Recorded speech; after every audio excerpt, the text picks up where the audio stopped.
미안해요.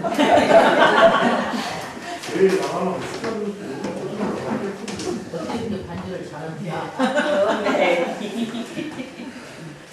어떤 사람이 이 삶을 비관해가지고 자살을 하려고 이제 그 낭떠러지로 걸어가고 있었어요. 그래서 내가 살아서 뭐하냐, 그냥 죽어야지 하고 가다가 한참 걸어가다가 그만 돌풀이에 딱 걸려가지고 확 넘어질 뻔했어요. 그래서 이 사람이 하는 말, 아이고 안 맞으면 죽을 뻔했네. 죽으려는 마음만 가지면 얼마든지 살 수 있다라는 말이 있죠. 여러분들 그 란센스 퀴즈 하나 낼게요. 맞춰보세요. 뭐 머리 굴려보면 금방 답이 나옵니다. 그 낙타 알죠? 낙타, 사막의 낙타. 낙타는 누가 나왔을까요?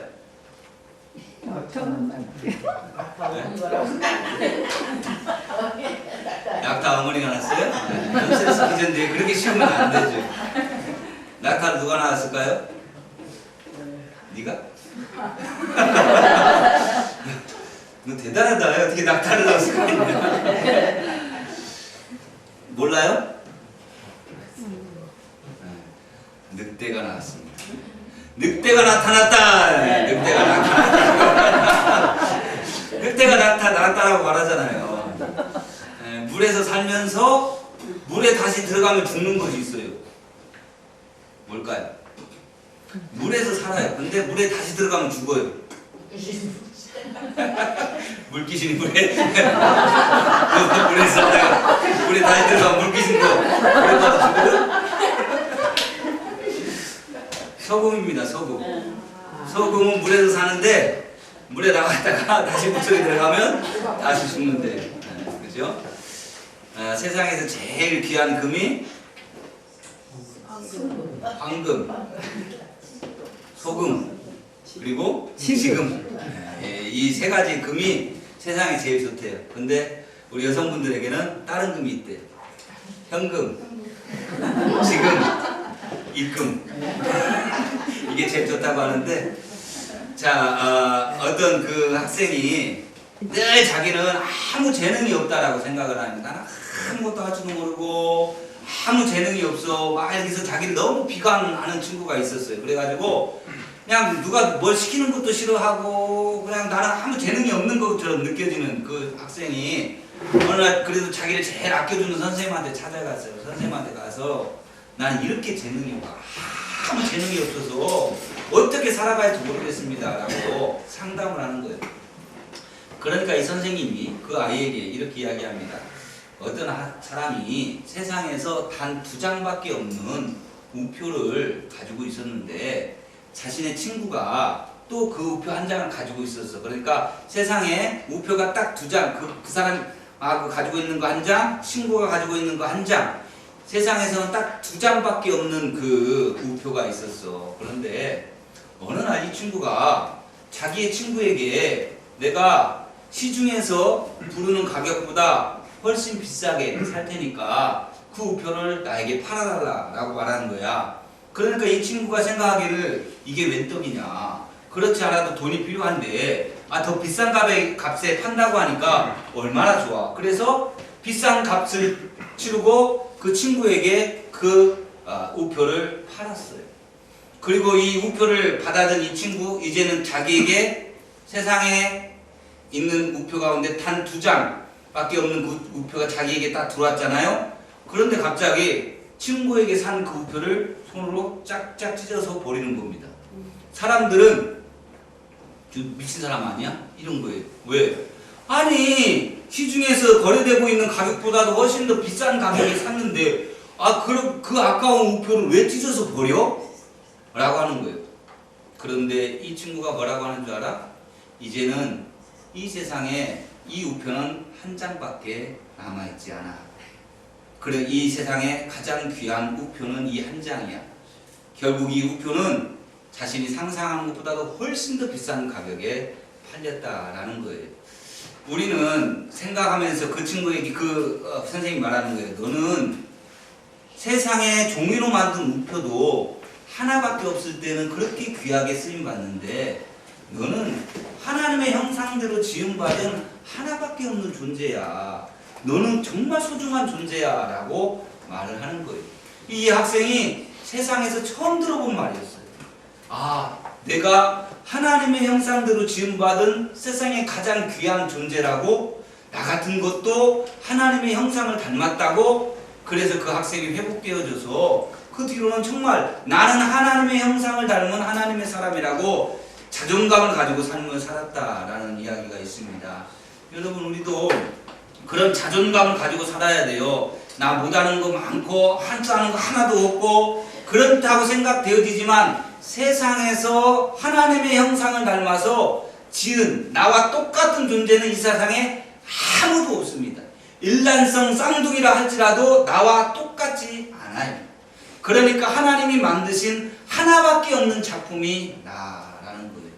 그런 이러한 자존심, 내 자존감을 세우고 삶을 살아간다면 우리는 쉽게 내 생을 포기하거나 아니면 내 아픔 속에 내가 그곳에 빠져들어가지 않을 수가 있어요. 우리가 지난 시간에 살펴봤던 이 요셉이라고 하는 사람을 다시 한번 보려고 합니다. 요셉은요, 자존감이 한없이 낮아지면 낮아질 수 있었던 사람이었어요. 어렸을 때는요, 부모님의 총애를 받았죠. 아버지의 편애에 의해서 삶을 살았어요. 그런데 그것이 그에게 득이 되었느냐? 아니에요. 그에게 있어서는 손해만 봤습니다. 어렸을 때 꿈도 꿨어요. 자기가 꾼 게 아니라 하나님이 그 이상과 비전을 보여주시고 꿈을 꾸게 하셨다라는 말이에요. 그 꿈이 보통 사람들은 하나님이 내게 보여주신 꿈이니까, 하나님이 이것을 나에게 이루실 것이니까 대단히 내게 득이 되어지고 좋을 것이라고 생각을 많이 해요. 여러분들 가운데서도 하나님이 보여주시는 비전과 꿈을 보시는 분들이 있을 거예요. 가끔 이 꿈이 무슨 뜻일까? 라고 생각하는 분들도 있을 겁니다. 그런데 요셉은 자기에게 그 꿈이 득이 되었나? 그렇지 않아요. 자기의 생명이 빼앗길 것 같은 위협이 되어진 것이 그 꿈이었습니다. 그 꿈 이야기 한 것 때문에 형들에게 팔려가잖아요. 죽음의 위협에서 노예로 팔려갑니다. 그의 인생 노예 생활하고 또 주인집 아줌마가 유혹하는 거 뿌리쳤다고 감옥에 갇히고 여러 가지 우여곡절을 막 겪는 그 요셉의 모습을 보면 요셉은 한없이 자존감이 낮아질 수 있었어요. 나 이거밖에 안 되는 존재인가? 나는 아무짝에도 쓸모없네? 아무것도 할 수 있는 것이 없네? 나는 형들에게도 미움당하고 아버지 부모에게도 버림당하고 사람들에게 나는 잘한다고 잘했는데 도리어 모함당하고 이렇게 되어졌을 때 자기의 자존감이 한없이 낮아질 수 있었는데 요셉은 그렇지 않았어요. 요셉은 하나님이 주신 그 꿈, 그것이 하나님의 그 요셉을 통하여 이루어질 때까지 요셉은 자신의 일에 최선을 다하고 그리고 자존감 있게 나는 하나님의 하나밖에 없는 사람이야 라는 것을 가지고 살았다라는 거죠.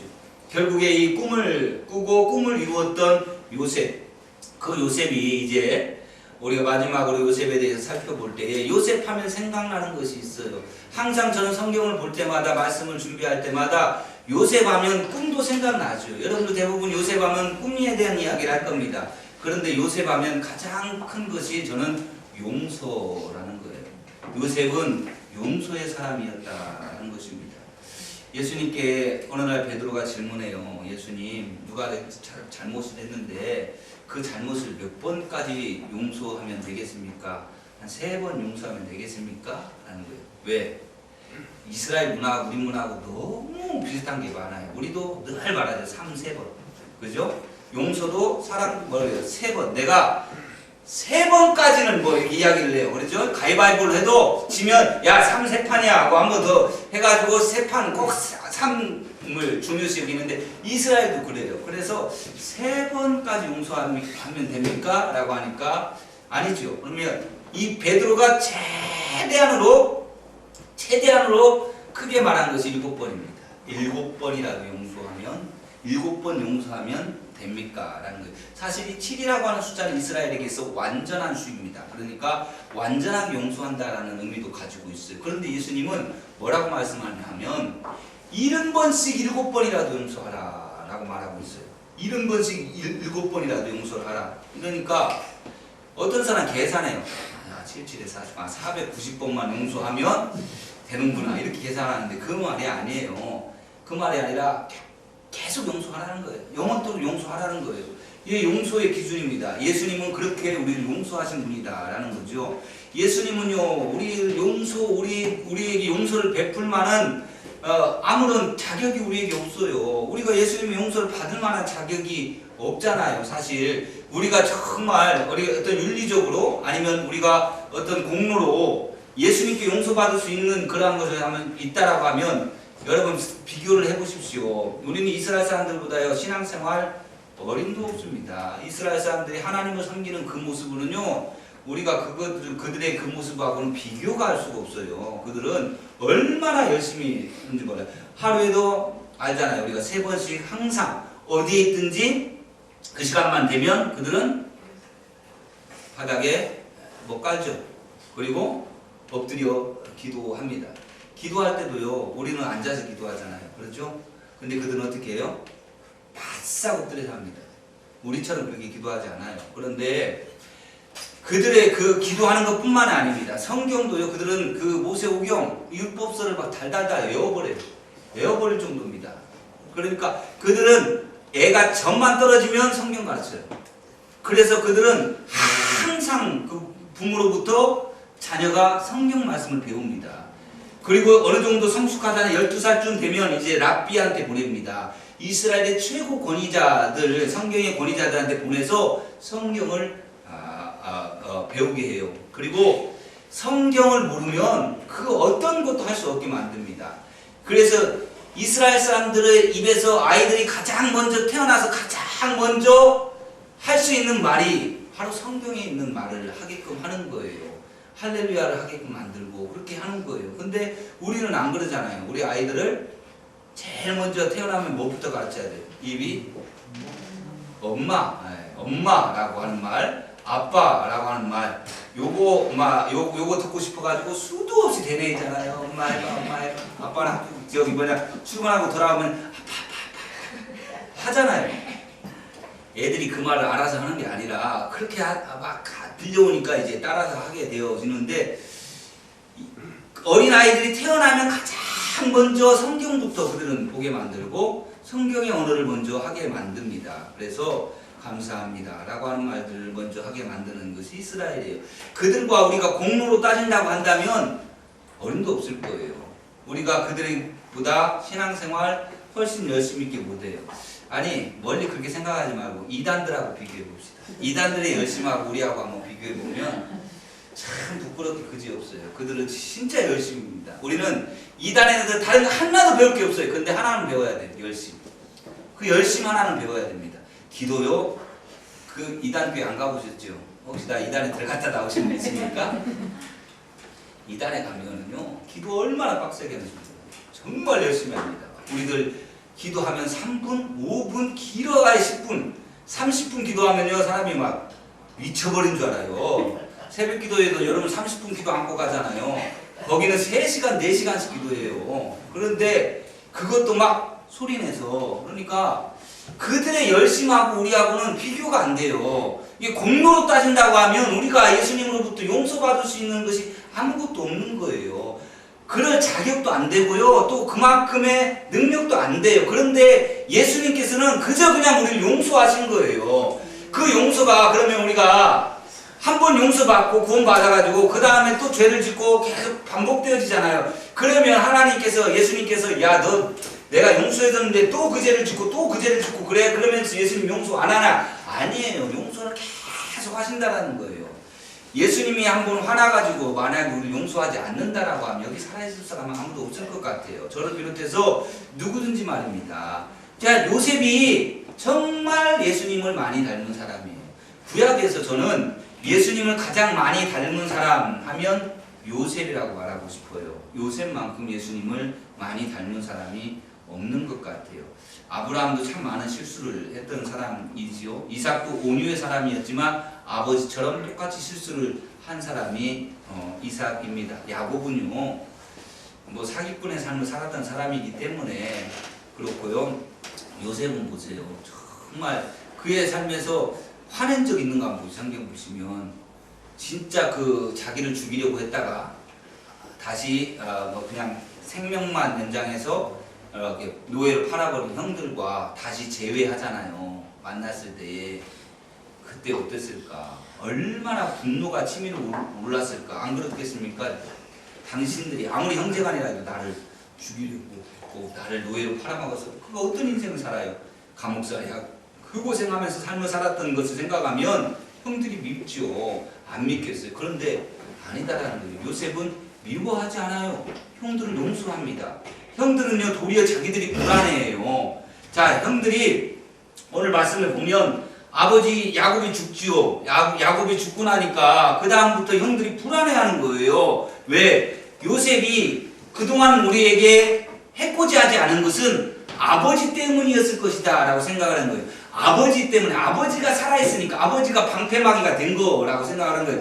아버지가 돌아가시고 나니까 이제는 우리를 아마 이 요셉이 그냥 두겠느냐, 분명히 우리에게 해코지할 것이라고 생각을 한 거예요. 그래서 그들이 꾀를 냈어요. 뭔 꾀를 냈냐면 요셉 앞에 간 겁니다. 형들이 다 찾아가서 요셉 앞에 무릎을 꿇고 하는 말이, 아버지 야곱이 유언을 남기셨는데 그 유언에 뭐라고 했냐면, 요셉 당신이, 우리의 주인이신 당신이 형들을 해코지하지 말아라 라고 하는 유언을 남겼다 라고 그렇게 이야기를 해요.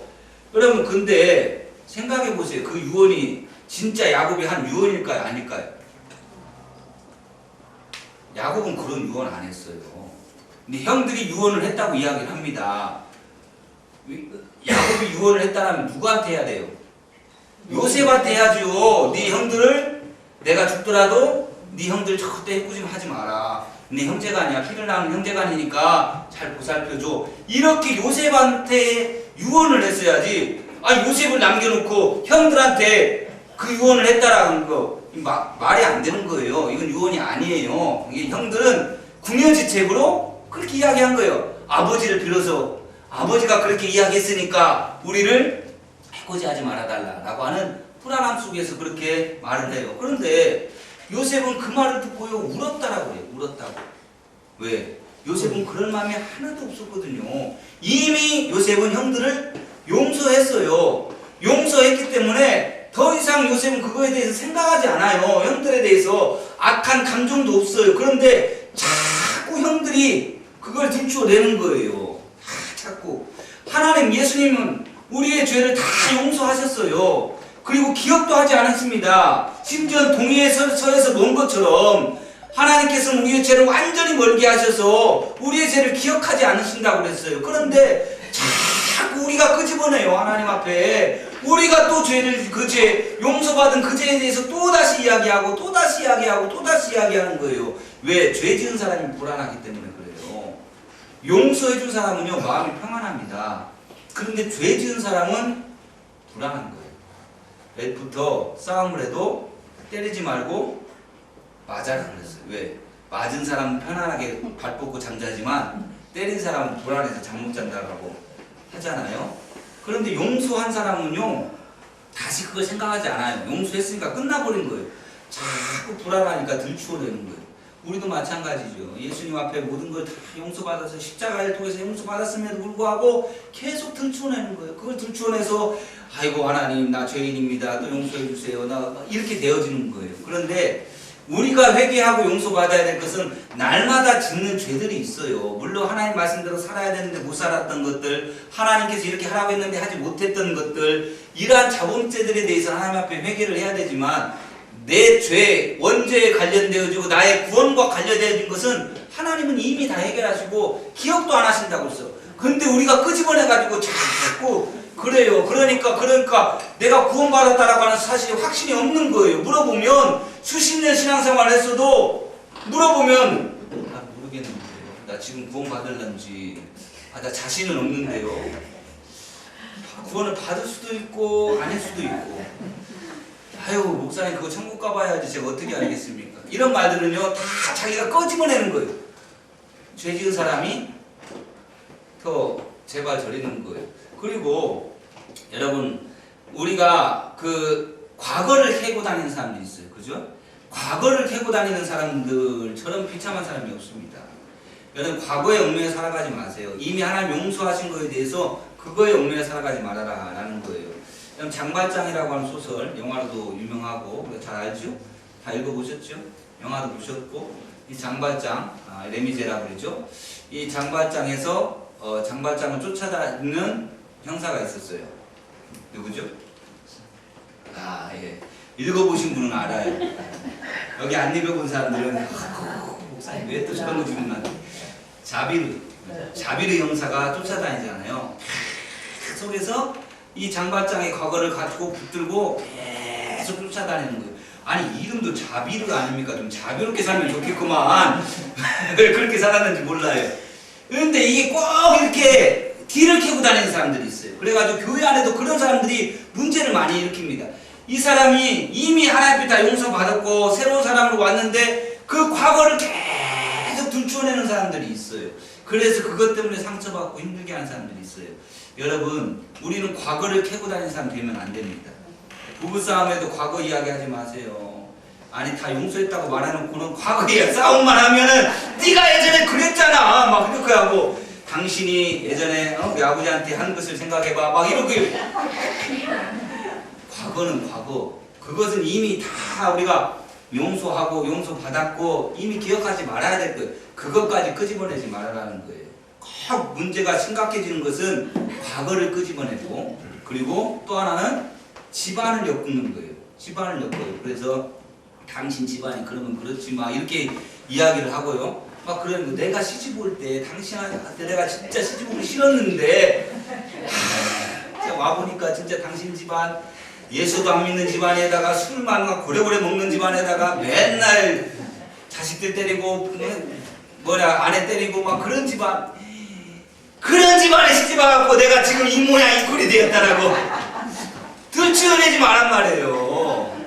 그거 이미 주님 믿음으로 말미암아 다 끝난 거 아닙니까? 우리는 그거 다 끝난 거예요. 그 상황에서 그 삶에서 완전히 하나님께서 용서해 주셨고 새로운 삶을 살아가고 있잖아요.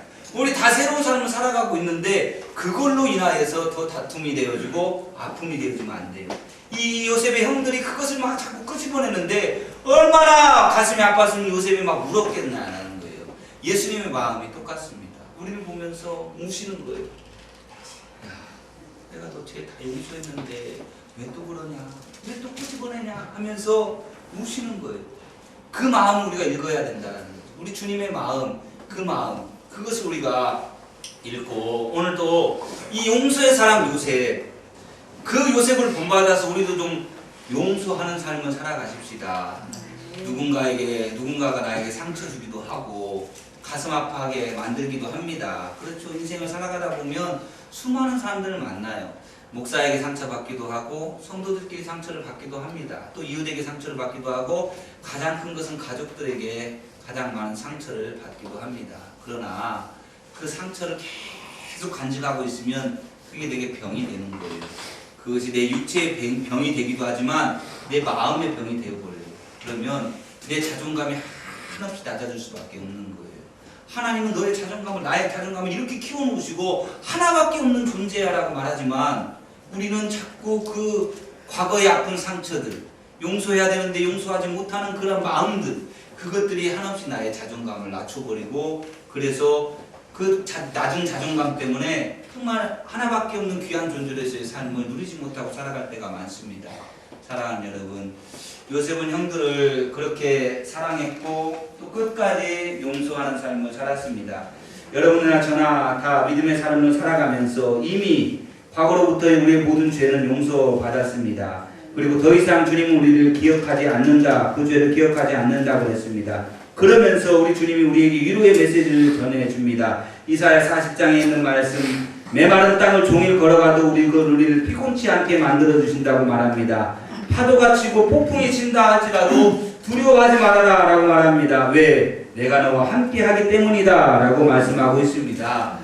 당신의 죄를 용서받았습니다. 당신의 과거는 이미 다 끝나버렸습니다. 이제는 우리에게 미래만 있는 거예요. 우리가 미래를 이끌어 가시는 분이 우리 하나님이시라는 거예요. 이사야 41장 9절과 10절, 우리 너무나 잘 알고 있는 말씀이고 너무 좋아하는 말씀입니다. 내가 땅 끝에서부터 너를 부르며 땅 모퉁이에서부터 너를 부르고 내게 이르기를 너는 나의 종이라. 내가 너를 택하고 실어버리지 아니하였다 하였노라. 두려워 말라. 내가 너와 함께함이니라. 놀라지 말라. 나는 내 하나님이 됨이니라. 내가 너를 굳세게 하리라. 참으로 너를 도와주리라. 참으로 너 나의 의로운 오른손으로 너를 붙들리라. 이 말씀을 믿으십시오. 확신하십시오. 사랑하는 여러분, 우리는 이미 다 용서받았습니다. 여러분 앞에 과거가 아닌 미래를 향하여서 앞으로 전진해 나갈 수 있는 저와 여러분이 되어지기를 주님의 이름으로 축원합니다.